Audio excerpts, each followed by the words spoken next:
We have been organizing this fishing competition for last 13 years continuously, and this time the response was very well. Good response from all over Goa as well as from outside, from Belgaum, from Karwar and everywhere. Rest of the places you can say from Mumbai also.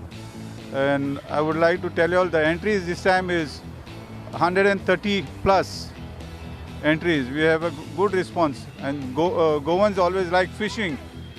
And fishing is our daily bread. You can say fish curry rice is our tasty part and part of our Goan life.